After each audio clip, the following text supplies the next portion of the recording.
Welcome back to Explore Error. In this video, we're back with a quick tutorial for Windows.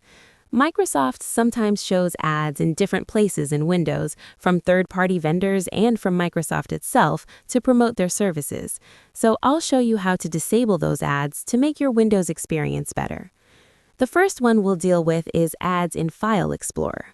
If you don't have this icon on your desktop or taskbar, go to Search and type File Explorer and open it. To disable those ads, click on the menu icon and select Options. In the new window, click on the View tab. In Advanced Settings, scroll down and find Show Sync Provider Notifications. Uncheck that box to disable ads in File Explorer.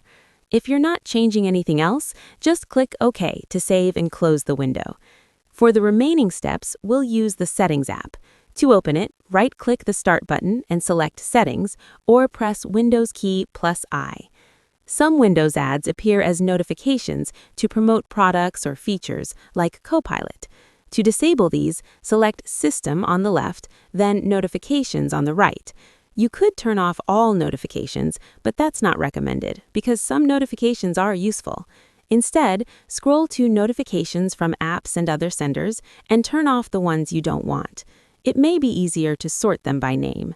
You can disable notifications from apps like Copilot, Feedback Hub, or Game Bar. Next, we'll disable Windows suggestions. Stay in System/Notifications and scroll down past the app list. Click Additional Settings.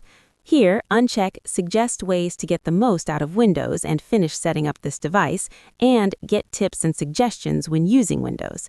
This will stop Windows from recommending Microsoft services like OneDrive or Microsoft 365. Now let's disable targeted ads. From the left side, select Personalization. On the right, scroll down and click Device Usage. Turn off all the toggles here. These options are mainly used to target ads and suggest features based on how you use your device and apps. Thanks for watching. If this video was useful, give it a thumbs up and share it with others.